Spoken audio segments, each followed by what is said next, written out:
warahmatullahi wabarakatuh. Nama saya Angel Nila Septi dari jurusan Akuntansi Syariah, Fakultas Ekonomi dan Bisnis Islam IAIN Tulungagung.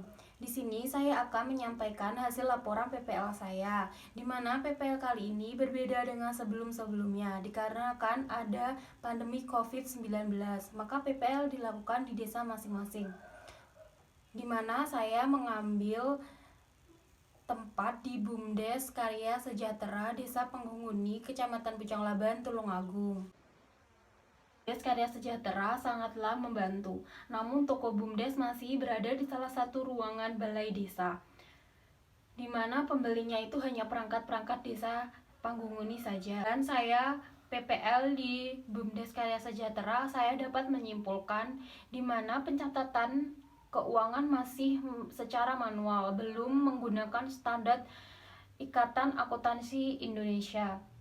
Karena sebuah laporan keuangan perusahaan itu sangatlah penting karena menggambarkan kondisi keuangan sebuah perusahaan itu tersendiri, di mana perusahaan itu mendapatkan laba atau tidak. Di sini saya akan mewawancarai Kepala BUMDes Karya Sejahtera dan akan menanyakan bagaimana sejarah berdirinya BUMDes Desa Penghuni ini. Pak, saya mau tanya bagaimana sejarah berdirinya BUMDes Karya Sejahtera ini? Terima kasih.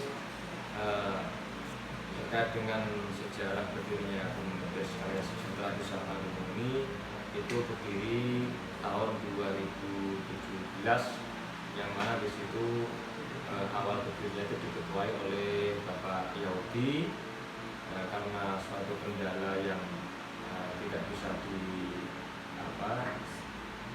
diatasi oleh Pak Yahudi, sehingga Kepala Desa bersama BPD, LPM mengadakan rapat untuk penggantian ketua BUMDes sekaligus pengurus, dan pengurus yang di-SK-kan oleh Kepala Desa yaitu pada tahun 2018. Sejarah berdirinya BUMDes. Misalnya unit usaha apa yang menjalin kerjasama di sini? Ya. Sebetulnya unit-unit usaha BUMDes itu mulai saya menjadi ketua BUMDes itu sudah ada 4 unit usaha, dan itu bukan unit kerjasama tidak, tapi kita membangun dari awal, yaitu diantaranya percetakan paving, kemudian jasa servis elektronik, ada desain grafis, kemudian percetakan undangan, segala macam undangan, baik pernikahan, untuk undangan unduri itu juga ada. Dan pada tahun 2019 ini 2020 itu sudah bekerja sama dengan Pos Indonesia, yaitu dengan unit usaha pembayaran online, ada pembayaran BPJS, kemudian pembayaran listrik, beli pulsa, itu sudah ada di BUMDes Karya Sejahtera. Selain itu, mulai dari awal berdirinya BUMDes, unit usahanya itu kios yang diletakkan di balai desa untuk mengcover kebutuhan administrasi yang ada di desa Penghuni. Terus sekilas unit usaha dari BUMDes Karya Sejahtera.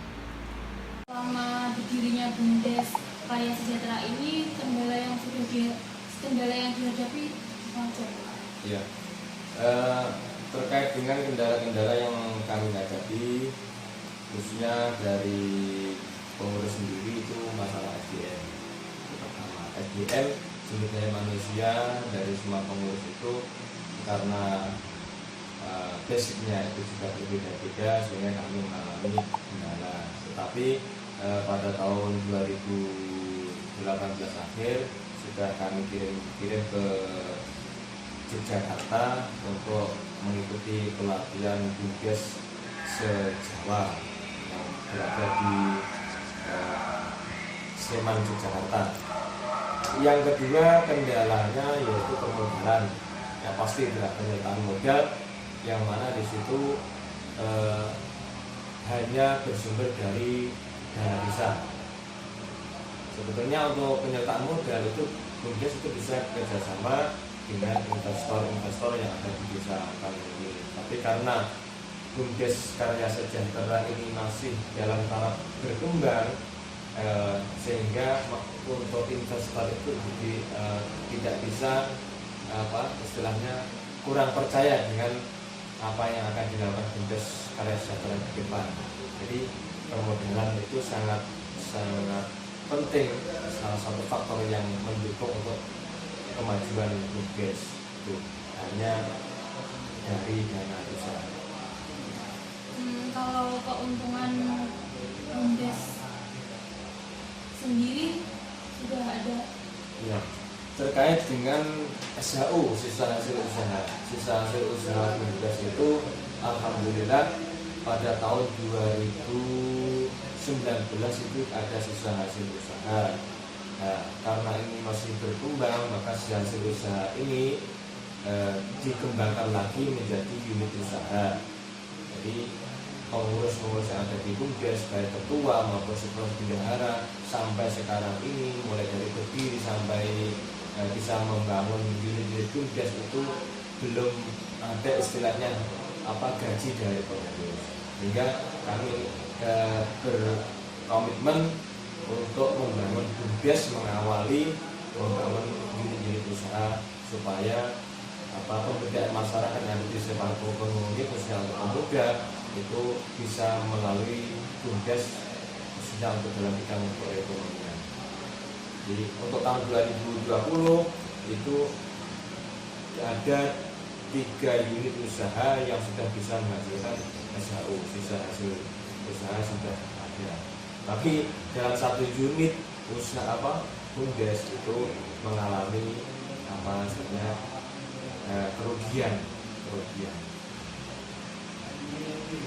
Rencana kedepannya yang akan dilakukan BUMDes Karya Sejahtera? Ya, kami mengadakan rapat dengan pengurus beberapa hari yang lalu bahwa rencana untuk tahun 2021 ingin mengembangkan BUMDes itu dengan cara bekerjasama dengan pemuda-pemuda yang ada di desa ini. Jadi diantaranya kita kerjasama dengan pemuda yang sudah punya usaha di tempatnya, diantaranya peternakan, kemudian ada perkebunan. Nanti BUMDes itu bekerja sama dengan memberikan penyertaan modal kepada pemuda yang sudah punya usaha di rumahnya masing-masing. Sehingga nanti pembagiannya kita kalau modal 1% dari BUMDes, maka membagi seperti apa nanti kita musyawarahkan dengan pihak ketiga. Jadi kita rapatkan, kita rembuk bagaimana bisa seperti unit-unit yang lain pembagian hasil usaha itu ada yang 75%, 25%, ada yang 70%, ada 30%, 30%-nya ke BUMDes, 70%-nya ke unit usaha. Itu sudah ada aturannya di unit-unit usaha masing-masing. Jadi untuk yang rencana kedepannya yang perlu ditekankan, kami bekerjasama dengan masyarakat desa Pangguni khususnya untuk pertanian, karena potensi yang ada di desa Pangguni, pertanian, peternakan, sumber daya alam itu masih banyak sekali yang belum bisa maksimalkan kemanfaatannya. Jadi nanti kita sebagai insya Allah 2021 kita laksanakan. Terima kasih Pak atas waktunya. Ya, sama-sama. Semoga BUMDes Karya Sejahtera bisa menjadi solusi untuk masyarakat desa Pangguni, terutama dalam bidang perekonomian.